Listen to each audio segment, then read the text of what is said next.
Hello and welcome to the MMQB NFL podcast. Albert Breer's over there and Conor Orr's over here. It's raining in New Jersey. And I was driving through Dunkin' Donuts this morning and something hit me after I did school drop off, Albert, that I never see you with like a large. You always have a Dunks in the show, but it seems like you're a medium guy. Are you only a one medium cup of coffee a day guy? No, I've actually that's actually been my subtle way of cutting back is I like to have one in the afternoon.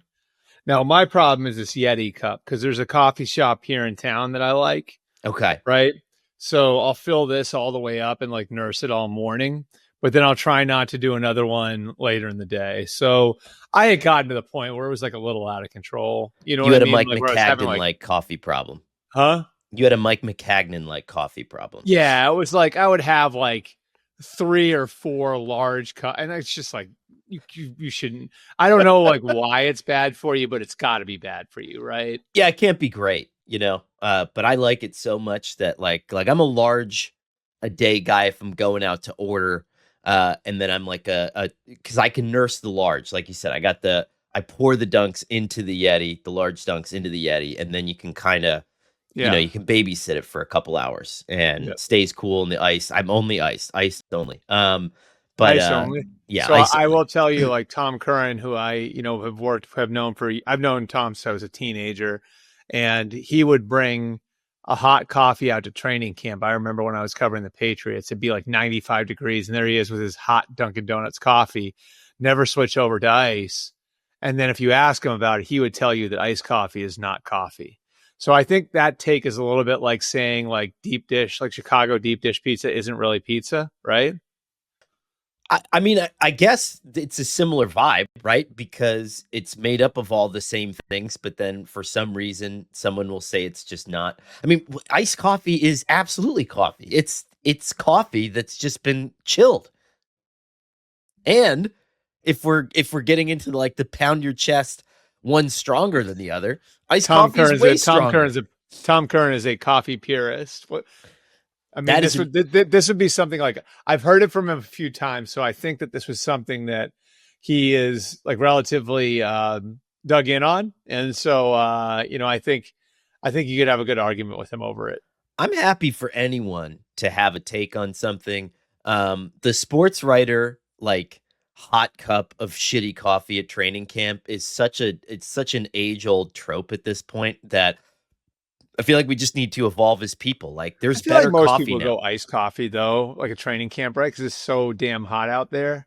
Yeah, I mean, taking a hot cup of team-issued Dunkin' coffee to training camp is an insane thing to continue to do in your life when especially if you're covering training camp, your company will expense a $3 cup of Dunkin' Donuts iced coffee, or Starbucks or whatever. I mean, $9 Starbucks cup of iced cup of coffee, but whatever. And now they make the cool, you can get it on Amazon. You can get a sleeve. There's always someone in the breaking news team for Sports Illustrated that had it. He had a custom large Dunkin' Donuts iced coffee sleeve that kept it cold in the cup, so you didn't have to transfer it to a Yeti. I don't know. Anyway, this is a lot to think about this morning. But I went through the drive-through and I got my giant cup of coffee, and then I was like, shit, Albert has a small cup of coffee. Is he only does he get by on one medium a day? That doesn't seem on Mondays when I'm completely out of gas, right? I know. So I'll get a small for our show on Monday. And the reason why is because I know I'm going to need another one after the show. Okay. And so it's my own way of controlling myself, right? Okay. So I'll get that small coffee knowing, right, that I'm dead tired and knowing that I have another one waiting for me on the other side of the show. It gives you something to look forward to, So it's in college when I used to participate in this sort of thing where it was you go hard on Thursday and Friday, and then Saturday you're you know what, I got to switch to beers. They just gotta, just one or two Keystones. Saturday at my school was it was almost like you were going out 3 separate times. It was, especially if they played at noon, be there was the going out, and my fraternity would have we had block party with a sorority. So you have this massive house party in the morning. and then the game. And then after the game, there was power hour at this bar Twos. And then you go back to the house and you're like, there's no way I'm going out tonight. And then you wind up going out at night.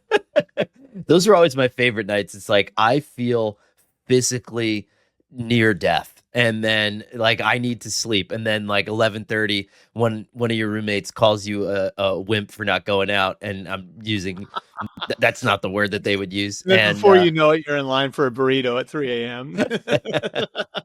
And the whole thing starts all over again. A lot of news to get to today before we get into a short weekend preview. Two very different things going on. I'll start with the fun thing to talk about, which is a lot of different opinions on this, but the Bengals traded for Joe Flacco yesterday, and it was basically a 5th and 6th round pick swap with the Cleveland Browns.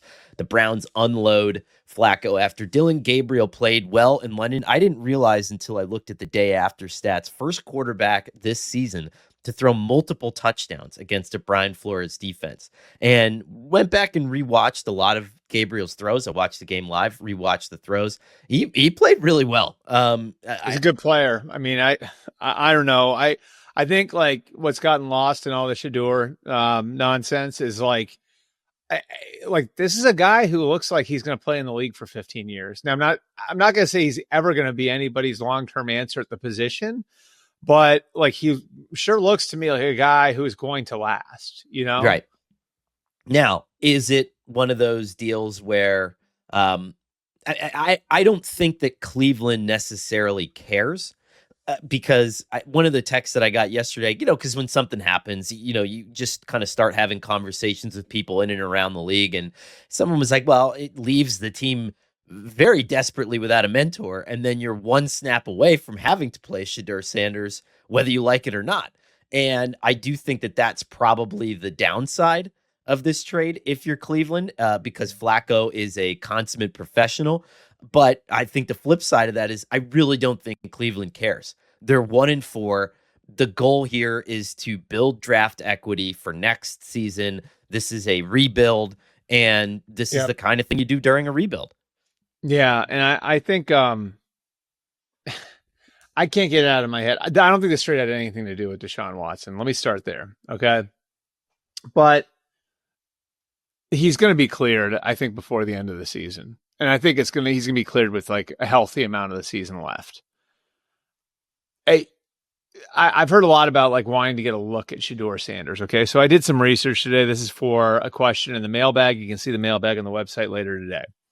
So I went through the NFL. I went through the 32 teams, and I looked at how many quarterbacks, how many teams came into the season with a former first round pick starting at quarterback. Do you know what that number was? I don't. 26. Wow.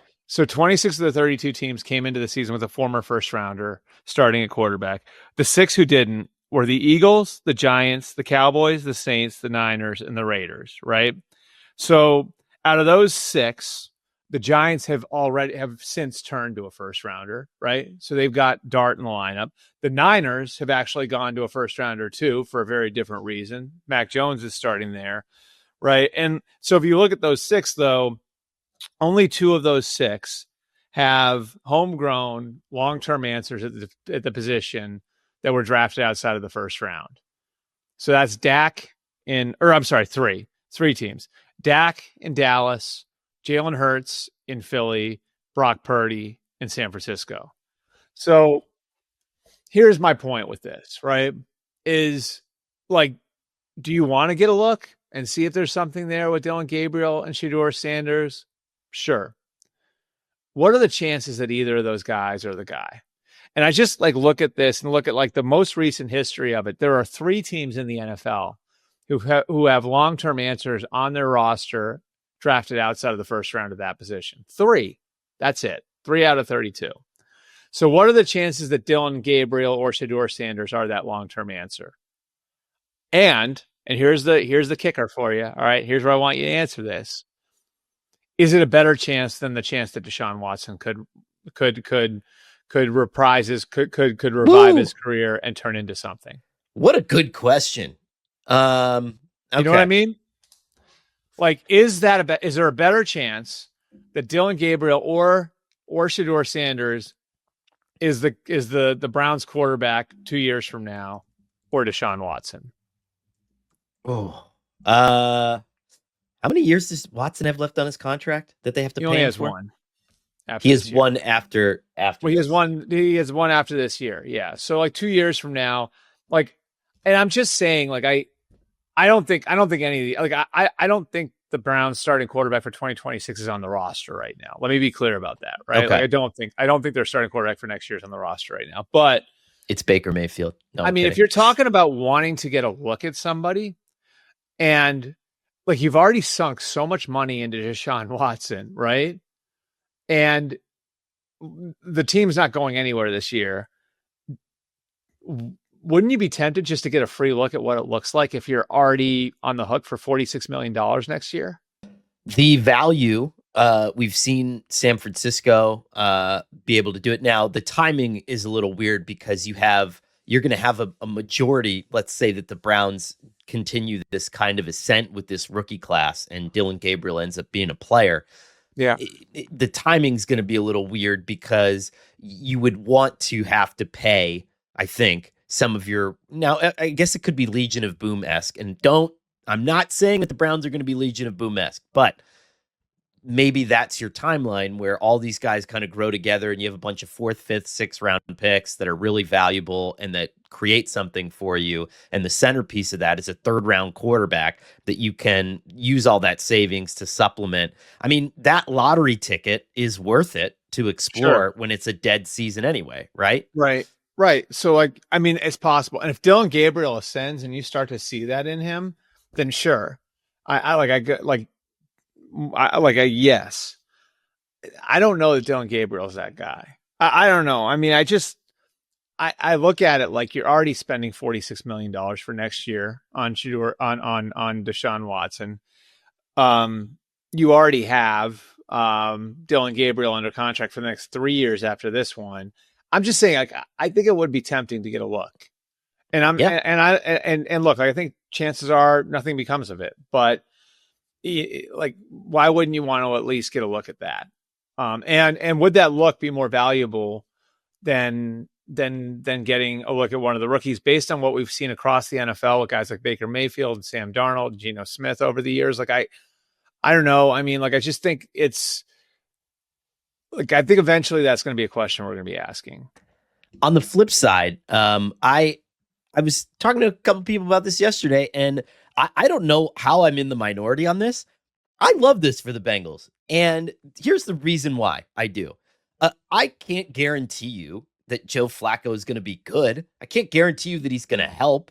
I mean, we saw Jake Browning last week throw, literally, by next gen stat standards, the most improbable touchdown of the season, 12% chance of completion. Whatever. I have a little miniature rant on Amazon numbers that I'll get to in a second here. But he like, Jake Browning is more athletic than Joe Flacco. He just is. And he knows Jamar Chase and T. Higgins better than Joe Flacco. I think this might be an offensive scheme problem, but we'll find out. But either way, what I wrote about this yesterday was, we have lost the plot in terms of owners. Like, this is a semi-desperation move by the Bengals. And that's awesome. That's what we should be doing as owners and personnel people. Like, you should be operating the way that an 11-year-old operates his Madden team when a good player gets hurt. Like, you should go out and try to trade for the best available player at that position to continue your chances of succeeding right now. And the Bengals have pushed everything into the now.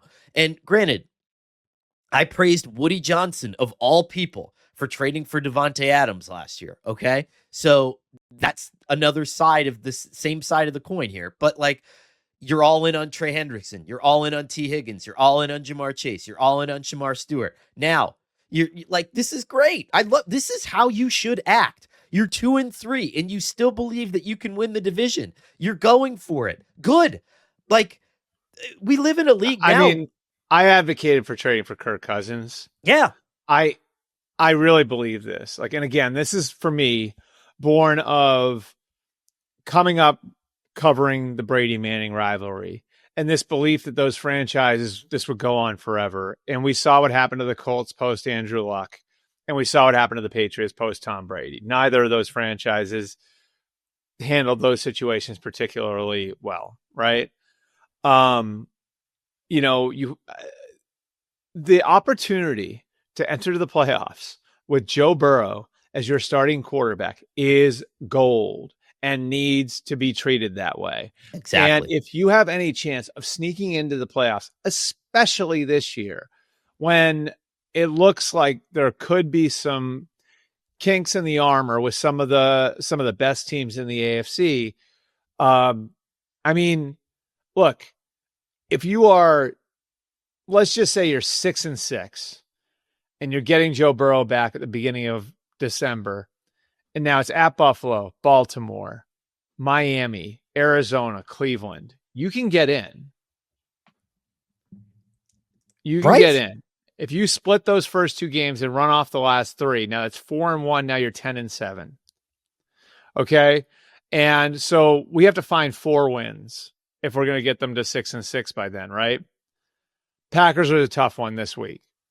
Could they split with Pittsburgh? Sure. Yes. Right? Could they beat the Jets? Yeah. I mean, could they beat the Bears? You and I in a sprint in your old Ohio State sprint football team might give the Jets a run for their money at this point, Albert. So could they beat the Patriots? Yes. So that's 4. Okay. So now you're already there, and that's with the Baltimore game on Thanksgiving night to go. So I feel like and it sucks because they have not looked good the last few weeks, right? So it's hard to keep hope alive for a team that has looked the way that they looked the last few weeks. But I don't think we can overstate how much quarterback has held them back. And I loved the Jake Browning story a couple of years ago. But someone pointed this out to me. I looked it up, and it's the case. There was a throw on Sunday that was picked off that legitimately could have been picked off by 3 different Lions players. And I'm not kidding. I tweeted it, right? I can't remember who picked it off. Whoever it was picked the ball off, and there were 2 guys right behind him, 2 Lions guys right behind him, who, if somehow it slips through this one guy's hands, one of the other guys is getting it, right? And I think that was like a flashpoint for the Bengals, in that they felt like Browning's arm was dying out, which there wasn't great arm strength there to begin with. And he wasn't seeing it the way he saw it a couple of years ago for whatever reason. I have the same concerns everybody else does about Joe Flacco playing behind that line. However, you have all of these skill guys, and if you can find a way to just get the ball out of the quarterback's hand fast, which I think with those receivers you can do that. You can game it up a certain way. Able to. You should be able to. With a guy with that sort of arm strength, you can survive. And I just think that this is not about fixing the Bengals. They're not going to play at the level they would if Joe Burrow was in there, right? Yeah. But you look at those first 2 wins now. Doesn't the Jacksonville win look a little different than it did? Absolutely. Right? So they beat Jacksonville. And the Cleveland one does too. And the Cleveland Albert. one's against a really good Cleveland defense. Yeah. On the road. Yeah. All right. And then Burrow gets hurt, and we know the rest. I'm like, again, they got it handed to them by the Vikings and the Broncos, and there's no doubt about that. And the Lions too. That game was not nearly as close as the score indicated. But if they can just get an average level of quarterback play, and I think the other thing people got to remember, the situation Flacco is in Cleveland in that offense is not the same as the one he's entering in Cincinnati, And I think too often we look at this and he can't play anymore. This is not the same situation. All right. So I just look at this, and me personally, I think Flacco gives them a puncher's chance. Maybe not this Sunday in Green Bay. That's a tough one. Yeah, Micah Parsons might eat in that one. Yeah. But going forward, I look at what Joe looked like when the Colts had all of their guys last year, right? Pretty competent, right? I just think, like, if you're good enough around a guy like Joe Flacco, he's smart enough, he's got the experience, he'll figure it out. And I don't mean figure it out like, okay, like now all of a sudden you're going to get top half of the league quarterback play, but he can give you middle of the league quarterback play, I think, with what's around him there. My question is this, and I love it. Like, by the way, I love it. It's a move Cincinnati has historically not made. So thank you, Bengals, for treating the opportunity to get Joe Burrow into the AFC bracket. Yes, like gold. Like, yeah, you deserve credit for that 100%. I like this because the other reason I like this is I think this is another narrative busting thing. And listen, I understand that the Bengals in the past have been the Bengals, but ever since they've been gifted a second chance at Carson Palmer, which is Joe Burrow, they have been so desperate to make this work. Okay. We have an indoor practice facility. We have naming rights sold for the stadium to generate the money. And you can say, oh, well, it's not the richest franchise, whatever. They paid T. Higgins, they paid Jamar Chase, which didn't really make financial sense. And especially the way that they paid them didn't really make financial sense. He gave Hendrickson a huge bump. But even going back to when Zach Taylor got there, you led the league in free agency spending. After Joe Burrow got hurt the first time, they went out and got Lyle Collins, Ted Karras, and I think there was 3. There might have been another big offensive line free agent that year. And then Orlando Brown the year after you got hurt again, you panicked and you got Orlando Brown. All this team is doing is behaving exactly the way that people say that the Bengals don't traditionally behave. And I think that this is another example of that, where right. And even like on defense, you know what I mean? Like they did spend on Chidobe Awuzie and Mike Hilton. And I mean, they went and got Von Bell, you know what I mean? Like, and then they paid to get him back. Like, they've done things. Now, I think you can criticize him for letting some guys go. Like, was the Jesse Bates thing a mistake? Maybe, but I think this is like a move that shows some urgency for the situation that they're in. And you just hope that Joe can get back on time, you know, because I know the timeline can be tricky with that. We just saw with Brock Purdy, like the chance that these things can recur, it happens, you know? So, you just hope that like you get Joe Burrow back at some semblance of 100% in December. And if you do, and you're still in the race, you've got a fighting chance. And if you get into the playoffs, now all of a sudden you've got one of the top 4 quarterbacks on the planet who's been to a Super Bowl before, in the postseason. Let me make one thing clear before we move on, okay? And for fans who, again, like, I want to underline the importance of this. Fans are like, who cares? It's Joe Flacco, blah, blah, blah, blah, blah. Name me 5 other owners, 5 other GMs who would make this deal when their starting quarterback went down and the team was sitting at 2-3. Name me 5 others. Yeah. I don't think there are. Philly. I think there's one. Yeah. Right. I think there's one. And that's why I mentioned it. Okay. And the second part of this, why I think there's like, here's the other thing. I think it's like, I think it's more than just the money or the pick or what. It's also like being willing to acknowledge you have a problem. Yes. You know what I mean? Okay. So I'm glad you brought that up too. Yeah. Okay. How many times, and then I'll finish my initial point. How many times do we have a starting quarterback go down and then the coach treats that as an indictment of himself, right? And is saying, oh, well, we like the guys that we have in our room. Or, you know, I prepared this backup quarterback, so we're going to watch him slop it up for the next 8 weeks. No, like, it's not right. So we're going to fix it. And the second part of that, Albert, is like, there are coaches that I've talked to around the league that are like, you know, okay, you get into a situation where you say, oh, why the hell are you starting that guy in week 8? You know, like, how has it gotten this bad? And the answer is always, our owner didn't want to pay more money for a good backup quarterback. You know, we're at budget. Like, we're at budget. It's a budget move. Okay. And right. And that's what a lot of people don't realize is like, it's not monopoly money. It's real money. You know what I mean? Like, and like, oh, they have cap space. Well, did the owner set a budget? You know what I mean? Like, and does somebody have to take this upstairs and explain it? And then when you explain it to your owner, Conor, what are you doing? you're probably acknowledging a mistake you made somewhere else or somewhere where you left yourself shorthanded. So you have to fall on the sword in that way too. You know, Yeah. I mean, to me, this is the benefit of the owner being the owner and the ownership family being in the building every day too, right? And a benefit of the owner being a fan of his team.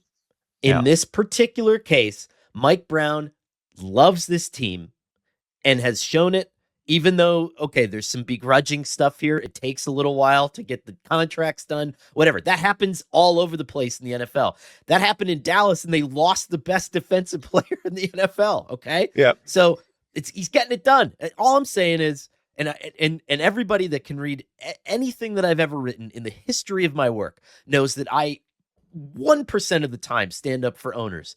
I would say back off the Bengals on this one. Like, this is this sensible move. I think it's a sensible thing that they did. I don't know. I'm passionate about this one. Yeah, But I mean, I'm not gonna have sat here, 2 days ago until everybody who listens to this show heard me do it. Like, I advocated for Kirk Cousins. You know what I mean? Like, so I can't advocate for Kirk Cousins and then say, no, that was dumb. Why'd you trade for Joe Flacco? Like, I think, like, this is, look, they looked at their options, and that's it. I could just tell you, like, they thought Joe Flacco was a better option than Russell Wilson or Jameis Winston. Now, maybe the money comes into play with Cousins. I haven't heard as much on that one, but like, they viewed Joe Flacco as the best option. And that's what's fascinating about this too, is, like, I think we all have it in our head. Like, does Cleveland trading him to Cincinnati mean the Browns think he can't hurt them? You know what I mean? Because you're doing that in division. Now, I think the Browns don't care about this year. But, huh? I don't think the Browns care about this year. But, yeah, it doesn't matter. Anyway. Choosing work boots used to mean sacrificing comfort or durability. If they felt good, they didn't last. And if they lasted, they wrecked your feet. Brunt thought that was BS, so they built tough boots that feel great from day one. No break-in, no sore feet, because people out there doing the real work shouldn't have to choose between comfort and durability. Guys, I got the Marin boot sent, and I'll tell you what, it felt like my favorite pair of sneakers right out of the box on the feet. But then you bring them out. I was doing a little patchwork on the stone wall behind the house the other day, needed my tough boots, and I felt totally comfortable and secure. And let's be real, you can also just throw them on with a pair of jeans, and they look great when you wear them out. These are no doubt the most comfortable work boots I've ever worn, and they're built to perform. Whether you need waterproof, safety toe, soft toe pull-on, or lace-up, they have options that can handle whatever job site you're walking into. And Brunt stands behind what they make. You can wear them to work, and if they're not right for you, send them back. I don't know any other brand doing that. That's a company that believes in their product. Brunt isn't just about work boots. They offer a full range of high-performance gear built for the tough jobs. I got the hat with the little pencil holder in it, too, when I'm doing a little bit of work in the basement. From heavy-duty work pants, weather-resistant jackets, Brunt designs durable, reliable workwear to keep you protected and productive in any condition. Brunt was tired of the workwear brands out there cutting corners. You work too hard to be stuck in uncomfortable boots that don't hold up, so they built something better. Boots that are insanely comfortable and built for any job site. For a limited time, our listeners get 10% off at Brunt when you use code MMQB at checkout. Just head to bruntworkwear.com and use the code MMQB. You're good to go. And after you order, they'll ask where you heard about it. Do us a favor and tell them it was from this show.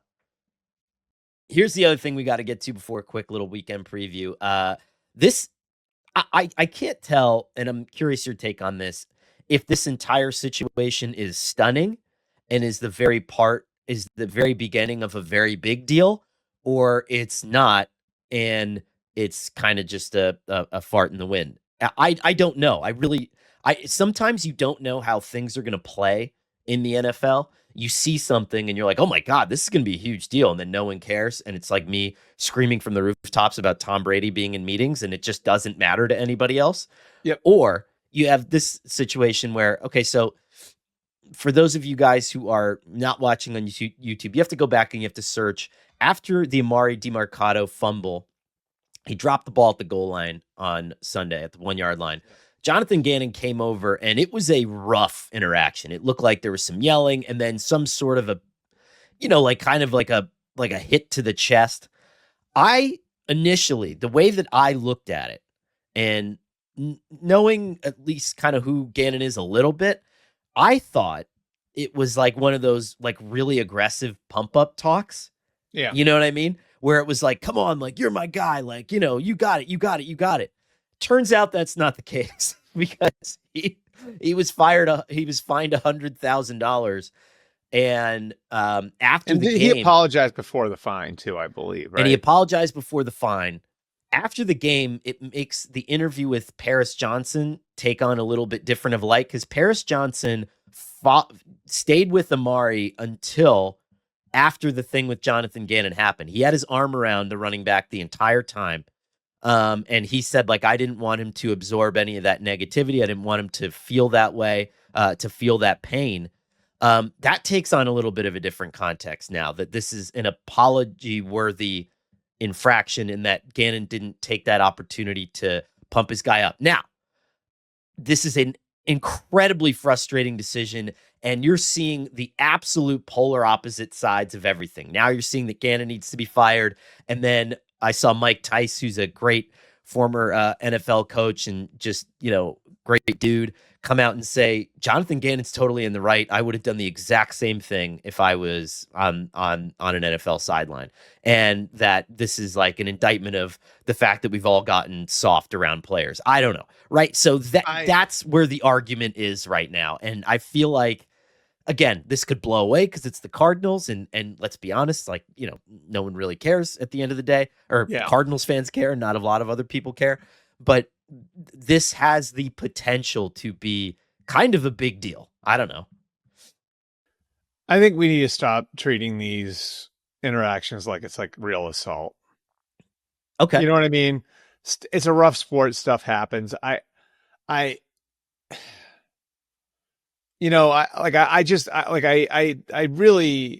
hesitate in these situations because it was so different when we were younger. You know what I mean? Like, and stuff like this wouldn't be caught on camera. And I think part of this is, I think we just see so much more now. I think it's affected the officiating, right? Like, I think the officiating, like over the weekend, it hit me. I was like, oh my God, all these games are over officiated. And I think a huge part of it is the amount of stuff that we see.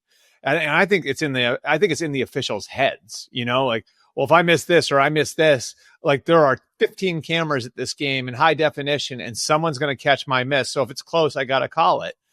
I think the same thing exists with this. Like, I think sometimes you have like relatively routine interactions that go a little overboard that then are digested as if like Jonathan Gannon tracked him down in a dark alley and beat the crap out of him. That's not what happened. You know what I mean? Like, did it go a little overboard? Yeah. Is this on the level of what happened on Friday night in Indianapolis? No. Yeah. I mean, it's like, but I think we conflate the two things, and it's like, sometimes like it's just an emotional game. It's a physical game, like, is it stupid when a guy like punches another guy on the side of the head? The guy's got a helmet. Yeah, it's stupid. But like in that sport, sometimes emotions get the best of you. This isn't golf. You know what I mean? Like, this isn't tennis. Like, and even in tennis, we've had our John McEnroes over the years, so I just, like, I hesitate to like really indict people on these heat of the moment things. And then I think the league's reaction on this, I mean, I think 345 Park, like, to all due respect, Conor, this isn't a shot at you for what you just said. Like, I would not put too much stock in what's going on there. I think this is a little bit like this, like, which way is the wind blowing? Okay. Right. All right. Like, so I think if that video doesn't exist, let's just put it, let me ask you this. If all we had was a description of the situation and not the video, would the league have touched it? No, but would the league have touched Ray Rice if there was? But no that video? was a problem too, right? Right. Like, why did it take the video for them to react that way? Right. They're so wrapped up in what's going on social media and so wrapped up in what are people going to say on Monday and Tuesday about it. And it's the league office is filled with lawyers and PR people. Those people don't get ahead of things. Those people react to things, Right. And so like, it's just who they are. And I don't know, like I hesitate in that situation to look at this and say, this is more than a coach reacting emotionally and going just a little bit overboard. And Paris Johnson, by the way, is like one of the best guys in the NFL. Did you know this? He is actually an alum of the Lantern, the Ohio State school newspaper. So he and I are kind of fraternity brothers that way. Okay. Yeah. Yeah. So he and I are both ex staffers at the Lantern. But I like he's very like he is the guy who would put an arm around the young teammate. You know what I mean? Like, yeah. and help him through that. So, I just knowing Jonathan Gannon, knowing Paris a little bit. I don't know Demercado. Like I don't. So I don't know. Who he would be like. Who he is as much. A situation isn't the most shocking thing in the world or the biggest deal in the world to me, and I just think we need to stop treating every time someone lays hands on somebody else as assault, because it's not the same thing. You know what I mean? It's not the same thing as somebody like hauling out and clotheslining somebody. And sometimes they're treated that way, and, I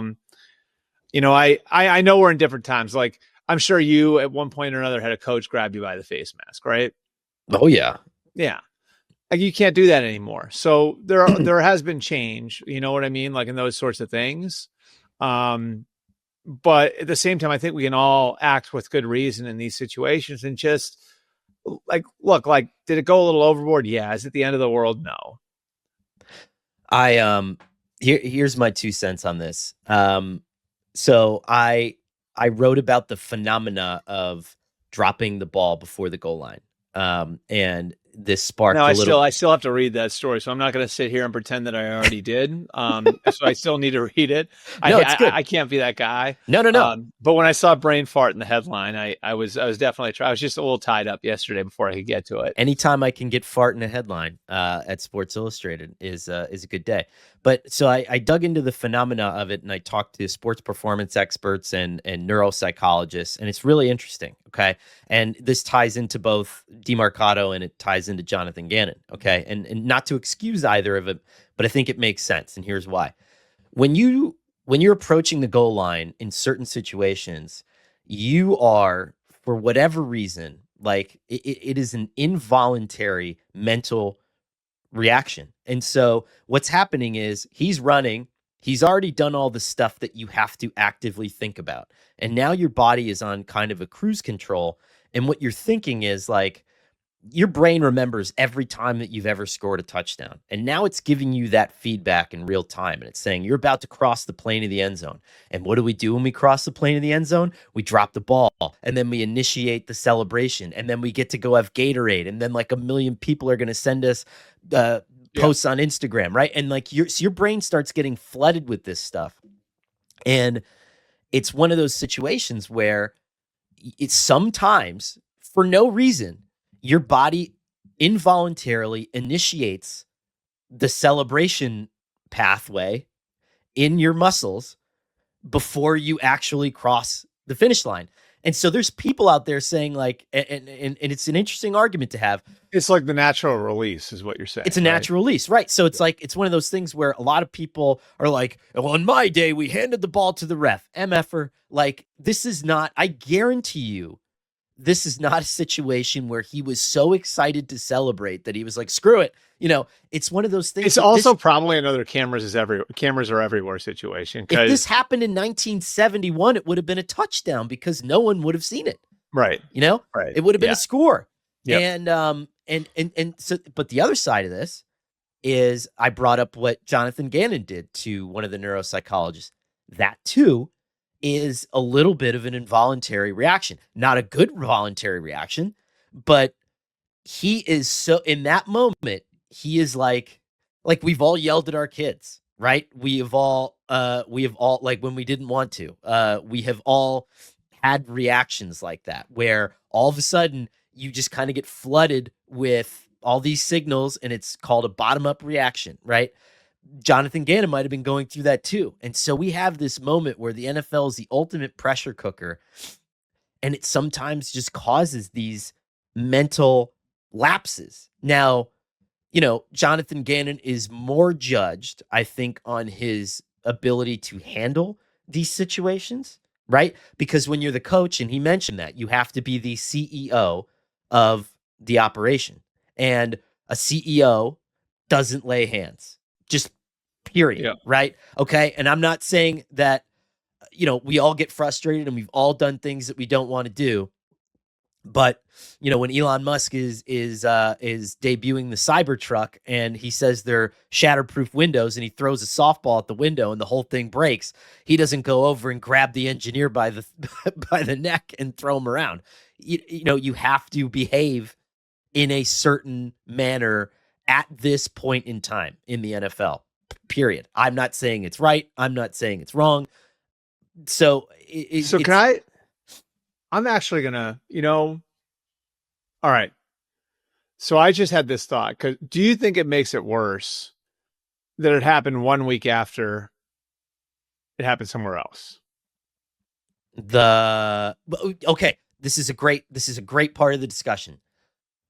I would say for the majority of the population, you're saying that because AD Mitchell dropped the ball before the goal line the week before, and so everyone was aware of it. Okay. Does it make it worse that you did it again? I would say that a majority of the population would say yes. Here's why I changed my mind on this. Okay. This is based on, now, the neuropsychologist that I talked to, Albert, went to the University of Michigan. I don't know if there's an issue with you. Then he's definitely wrong. Dispute the findings on this. He's definitely wrong. But the way to fix this, because I asked him this exact question, right? Every coach in the NFL puts up this big video at their first meeting and says, guys, God damn it, don't do this in the game on Sunday. Okay? Yep. That does not help you mentally in any way, shape, or form. Okay? If you were a team that never wanted this to happen, okay, what you would have to do starting in training camp, this is according to mental professionals, right, is every single time any player ever crossed the goal line, you would have to have somebody there ensuring that they went this has to be an unconscious mental process. It has to be an unconscious mental process. Okay. That's the argument of people who study the brain for a living. I am also willing to hear the argument that this happened the week before and it shouldn't happen the next week. So that's what I need to ask somebody there this. I wonder if Jonathan Gannon showed it on like Friday or something. I'm sure he did. Because that would be what would set him off, right? Probably. I need to check because like I wonder if like Jonathan Gannon showed it on Friday. Because if that was the case, that would explain it, right?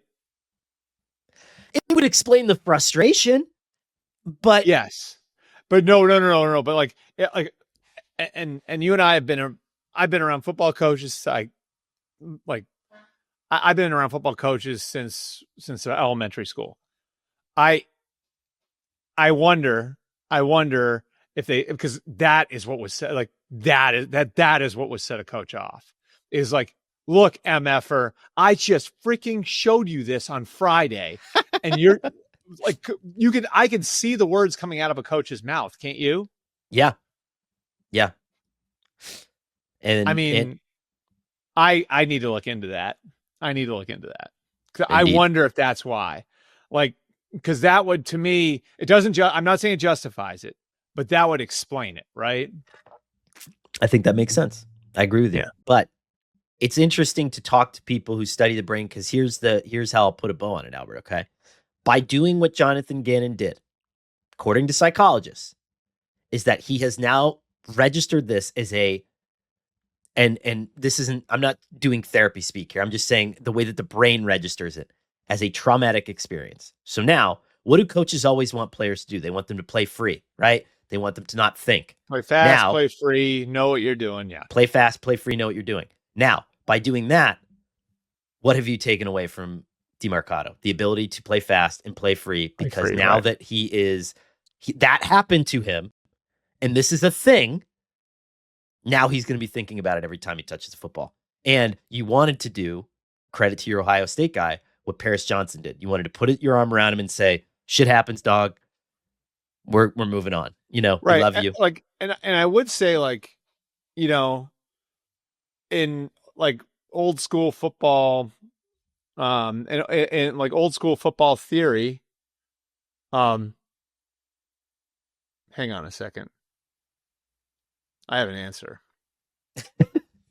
He's going for it. In old school football theory, right? The Cardinals showed the play last week. Okay. So breaking news on the MMQB pod. Yeah. Woo! Yeah, the Cardinals showed the play last week. All right. So but it explains it, right? It explains it. So okay, it does. And it explains the frustration. I'm interested to see where it goes from here. But it's the age-old thing, right? But I was saying what I was saying was, in old school football theory, there is a good cop, bad cop thing that goes on within teams where there's one guy who gets in your face and another guy who puts his arm around you, right? Right. And that's pretty common. And so I wouldn't say that that's like a detrimental thing. Like, I would say that can lead to growth. Having somebody very bluntly telling you where you messed up, maybe not with a hand on your chest, but very bluntly telling you where you messed up. And then another guy coming along and putting his arm around you. So it all goes back to the person. Maybe Demercado is the kind of guy who appreciates that kind of tough love. Maybe he's not. You've talked to players who are like, I like playing for disciplinarians. You've talked to players who say that, I played for the coach like Aaron Glenn right now, for example, cuts the return guy after he drops one ball. Now, does everyone start tightening up a little bit because they think they're going to get cut instead of playing fast and free? I don't know. It's the age-old question. All depends on how your brain's made up. Let's just scour real quick, Albert. This weekend slate. And by the way, I will say this. Like, I do think, just to put a bow on it, like I do think Jonathan Gannon felt like legitimately terrible, and I'm sure he did. That I think you could see that. Like, so I just want to make sure, like, I'm not being flippant about this. I think he felt like legitimately terrible about what happened, but I do think there's some element of, we just told you, you know what I mean? Like, and I got my suspicion confirmed here, but I feel like it's something that, like, if you just told, like, I can see why that would make you explode when you're in this situation. You've lost a couple of games in a row, and now all the crazy stuff that happened in that game is putting your ability to win in peril, which obviously it did. Because without that play, they win the game. Right. You only have 17 of them. So anyway, again, not justifying, but just explaining. And I think that I'm glad that we could get to the bottom of that here live. Can Kyler Murray, with that line of thinking, go put his hands on Jonathan Gannon's chest for not letting him try to throw for a first down on 3rd and 8? I don't know. Right? Then we'd have a conversation. Yeah. I have to tell you about this game-changing product I use before a night out with drinks, and it's called Pre-Alcohol. Z-Biotics Pre-Alcohol Probiotic Drink is the world's first genetically engineered probiotic. It was invented by PhD scientists to tackle rough mornings after drinking, and here's how it works. When you drink, alcohol gets converted into a toxic byproduct in the gut. It's a buildup of this byproduct, not dehydration, that's to blame for rough days after drinking. Pre-alcohol uses an enzyme to break this byproduct down. Just remember to make pre-alcohol your first drink of the night, drink responsibly, and you'll feel great tomorrow. Look, guys, I won't lie. I was a bit on the fence about this initially, but then I was hanging out down at the clubhouse watching Monday Night Football, took it down for myself and a bunch of my friends. We all gave it a shot, and believe me, it's the real deal. Fall is right around the corner, so that means it's time to raise a glass to your favorite team. Whether you're tailgating, enjoying college game day, watching Sunday action on that fancy new TV, don't forget about Z-Biotics Pre-Alcohol Probiotic Drink. Drink a pre-alcohol before drinking and enjoy great days after celebrating all season long. Go to zbiotics.com/MMQB to learn more and get 15% off your first order when you use MMQB at checkout. ZBiotics is backed with a 100% money-back guarantee, so if you're unsatisfied for any reason, they'll refund your money, no questions asked. Remember to head back to zbiotics.com/MMQB. Use the code MMQB at checkout for 15% off. Let's talk about the weekend slate really quick, which is awesome. There's a ton of good games. I'm going to list them first, and then just shout me out one that kind of really sticks out to you. I mean, we have Lions Chiefs on Sunday Night Football. Hello, that's a good game. Love that one.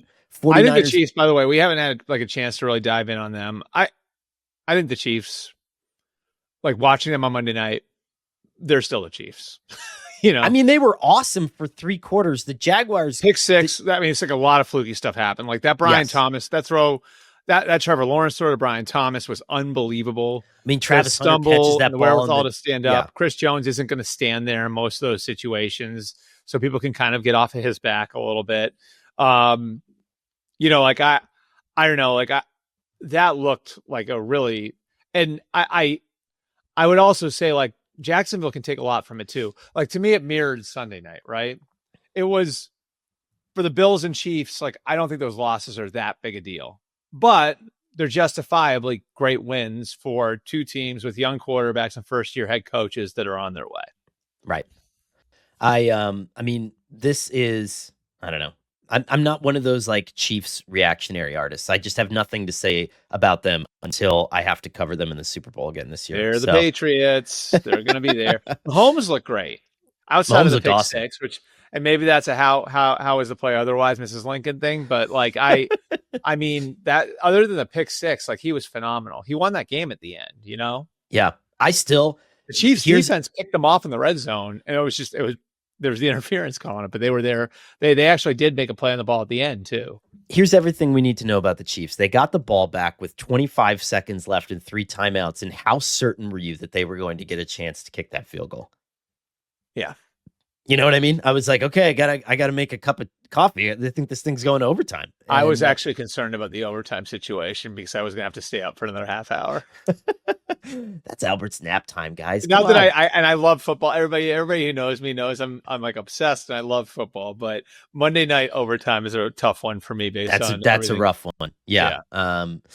That's not one you want. 49ers Bucks is another one where. I mean, the 49ers beat the freaking Rams last week with Mac Jones at quarterback and like a bunch of bartenders playing on offense. This is now, and Tampa Bay with the chance to go 5-1. I love everything about this one too. This is another good matchup. I think. Well, first of all, like I think we're seeing the value of Kyle Shanahan and his staff now, and how if you're the Niners, you give him whatever he wants to be your coach, as long as he wants you to. He wants to coach there. Like they're doing this without Nick Bosa. They're doing this without George Kittle. They're doing this without Brandon Ayuk. They're, they're scrappy. They're tough. They play to their talent. You know what I mean? Like, I think that's the best thing you could say is like, you look at where they are and, from an injury standpoint, and they're not like, they're playing a game that they know they can win. You know what I mean? They're not playing as if they still have all of those guys out there. It's just really, really impressive. And, Tampa now, to me, like, this is like one of those like for Tampa, like this is one of those, like, all right, the last couple of years, you maybe lose this game. Like, let's see now, like, let's see that you're that team that we think you're becoming now, which, like they've been really good the last few years, but like, this is like, now you're in that category where it's like, you're on the margins, and the difference between you and the next level up is on the margins. And can you win a game against a team as well coached as the Niners, as many people as have Super Bowl experience in that sideline? I love that matchup. And, I think it's a chance for the Buccaneers to make a statement that they're a different team. I agree. And we have Bengals Packers, which, you have that Flacco element added to it. I'm sure he's going to see some snaps, and and we'll see what happens there. I mean, maybe Cincinnati, maybe you get that little Micah Parsons bump, the team just being like, hey, they believe in us. And listen, Green Bay is not infallible, right? I mean, this is a team that has had some hiccups over the course of the year and hasn't necessarily been playing their best ball of late. Rams, Ravens, I wish we just had a healthy Baltimore roster right now. I know. Otherwise, I think Sean McVay might pick this team apart. I mean, but this is a desperate situation for the Ravens too. Like this is pull out all the stops. They have their bye after this, so to me, for the Ravens, this is this could be a fun one to watch because the Ravens probably, I'm sure John Harbaugh and Todd Monken and Zach Orr have it in their heads. Like we're gonna have to be pretty creative to win this one. So this could be a fun one to watch from that perspective because it's like this is a survival game. If they can win a 7-6 game and get to their bye, now this looks a lot different, right? Now we're 2-4. I think the other side of their bye is really manageable. Yeah, it's Bears and Dolphins on the other side of the bye. So if you can find a way to scratch this one out, if you're the Ravens, now you're looking at a pretty a clear path to back to 500, and even beyond that, you've got the Browns in November, you've got the Jets in November. I would not be throwing dirt on the Ravens. And if they can win this one, again, I think this is a situation where if you're John Harbaugh and his staff, you try to get as creative as you can to win this one. I think you could be in good shape, going into could be in good shape coming out of your bye. How about very quickly? It looks like Lamar Jackson will not play. Just so anyone listening, and you can plan ahead. I'm getting bombarded right now by Mike Garafolo on Twitter for not setting my fantasy football lineup. So don't be me. Who'd you start? I haven't set my lineup in the Ledger Alumni League for the last 4 weeks, but I'm somehow miraculously winning games with 3 players. That just means awesome. That just means you've got good culture. Yeah, I'm not whacking my players after they make a mistake. No, I'm just kidding. But Lamar Jackson is rapidly machine gun style tweeting Bible quotes. So it sounds like I don't know if that means he is playing or is not playing, but it sounds like everything seems like it's leaning in the direction of him not playing. Right, because they have the bye on the other side too, which do. I think colors that. There are a couple of sneaky good ones. You wouldn't have thought they would have been good. It's like Seattle at Jacksonville. I mean, that's my game. That's the one I want. I can't wait for this. That one. Arizona at Indy is interesting too. I mean, the Cardinals have to get off the mat against the Colts. I mean, this is, I really like this one too. I mean, how does, and I said this on Monday, this is either Jonathan Gannon's Caleb Williams Hail Mary game, or this is the game that he turns it around. And this is the game that he fixes everything. People who say it can't be done in a week, I don't know. People can change. And I know we don't generally get the Monday night games, but we got the Tyreek Stevenson revenge game on Monday night. Oh, you think he's going to be paying attention this time when they're throwing it to him? I bet he is. That's another one too. It is. You know what though? And here's how I kind of want to put a universal bow on this whole thing. Unless you have ever, and I'm not saying this in a mean way, because I know that being able to have been on an NFL sideline during a game before is an absolute privilege, and it's a very cool part of a very cool job that I have. I would say unless you've been in that moment, and even tangentially, when I'm standing there doing reporting on an NFL sideline, I can't think at all. Your brain's just scrambled. And imagine being on the field, and imagine being in front of millions of people, and imagine the mistake that you're making being magnified in a way your brain. I'm not being a jerk about this, but I think everybody should have a chance to see what it looks like. And even right. It's even the sound the hits make, that dull thud, holy, I remember the first time I was on a sideline, the holy crap, that was a routine hit, and it's my chest would cave in if I was hit like that. You know what I mean? Stuff like that. It's just you gain a lot of respect for what's happening down there for sure. And I'm not saying it excuses, but it makes sense why someone like Tyreek Hill is so lost, or Tyreek Stevenson, sorry, is so lost in the moment that he is not locked in on a play, or why a player drops the ball. Like, it is a blender of sensory experiences. It just is. It is as intense an environment as you could possibly imagine, and it is like, I don't, I won't make war like analogies here, but it's like, I mean, it's modern day gladiators. You know what I mean? Yeah. Like, it really is. Like, it's just the intensity of that environment, the physicality of it, and then like just the cauldron of the noise and everything else. Like, it's easy. I could see where a young player, especially because he was like second year, I think, when that happened, right? Like, last year was his second year, I think. Is that right? Yeah. Right. Like, so you could see where it's very easy to get swept away and that stuff, for sure. I'm ready for even Thursday Night Football. I'm just casually curious if the Giants can make this a game, and or if we're just succumb to endless graphics about how. Or is Giants, this the ultimate? Is this the Eagles get right game? Well, yeah, no. I mean, like, is this the ultimate? Like, that's not the team you want to see after a loss. Yeah, right. I mean, that could be it too. Like, yep. Atlanta, like, does Atlanta get that with Buffalo this week? Right, like, where Buffalo is like, all right, MF, or here we come. You know what I mean? Like, it's just, you do get the feeling that it could be that sort of situation. And I mean, the Giants are 1-4 now, so you also have that danger of it being a standalone game, and how some of that discussion can go in a standalone game, with the job status of some people there. No doubt. I'm ready. Like, on Mondays, and it's not that I don't like my job, but by the end of Monday night, I'm like, I need like 11 weeks in Cabo with no phone. And then by like Wednesday, I'm like, let's go. Yeah. Giants Eagles tomorrow, baby. But that's how it is. And then before you know it, you're taking a picture of your dinner plate, which I'm sure we'll all be able to get a look at. Yeah, it's been tough lately. We got you've been on hiatus from that. Yeah, that's why I brought it up. I know. You need to bring it back.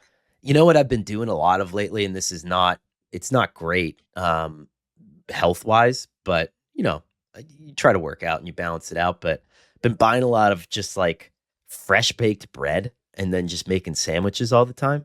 I'm just kind of in a sandwich kick, but like really good. Like, we have a really good bakery like buying not just like taking out Wonder Bread and slapping turkey on there. Like, I'm talking about you're getting real bread from a real bakery. You're really like in the promised land of delis too. You know what I mean? Yeah. New Jersey. For like, sure. one thing I remember about living in New Jersey was, and this is a little thing, how thinly they would slice the meats. You know what I mean? Like, the deli meat makes all the difference. It does make a difference. Yeah. Like, it's something that and it's one reason why I living in the Northeast, you should rarely go to a chain pizza or chain sub, right? Like, because the mom and pop places are generally better. However, Jersey Mike's, because of how thinly they slice the meats, is a go-to for me. And it is because like, when I was in Ohio and you couldn't find a great sub, Jersey Mike's showed up there and was kind of like the saving grace, like, because when you're in Massachusetts or where you're at, every town has a so-and-so house of pizza, right? Where there's the Greek pizza and the awesome subs. And you don't have that in other parts of the country. So me going and getting like any sort of chain food in those two categories is a rarity, which speaks to the job that Jersey Mike's does. And if Jersey Mike's wants to turn that into a sponsorship deal, then I was going to say, we're sitting here waiting for him. I think it's a sub above, right? Yeah, way to round that out, Albert. This is a pod above, sub above, just like Jersey Mike's is a sub above. Absolutely. Wow, what a great way to end that. Just bring it in the cash for the MMQB pod. Maybe I'll start dressing better. I don't know, probably not. But or you could wear an apron. Everybody's got a price, Connor. You can wear a Jersey Mike's apron. Dude, Jersey Mike's, you sponsor this thing, I will show up tomorrow. I mean, I'll stuff ham into my mouth between game breakdowns. I'll do whatever you want. I can be bought. I got 3 kids that got to go to college. Thank you guys to everybody for coming this week. And appreciate you showing up all the time on YouTube, on Apple Podcasts. It's great. I love hearing from people. We've gotten everybody reaching out and asking for, where they can find full episodes after they see the clips. It's awesome. We love it. And we appreciate you guys more than we know. And we'll be back. And I'm just taking a picture, Connor, just to put a bow on the show. I'm taking a picture. I took a picture of something. I'm going to text it to you right now. I want your live reaction. So just send it over. Hopefully it gets over here quickly so we can get Shelby on with his day. It's a long way from. But I think having a live reaction to the Chiron here that just showed up on TV would be a nice bow to put on this show. The Mad Dog on ESPN saying, but what does the Joe Flacco trade mean for Shedeur Sanders? We're all doomed. But that's why you guys listen to this podcast. We actually talk about things that matter.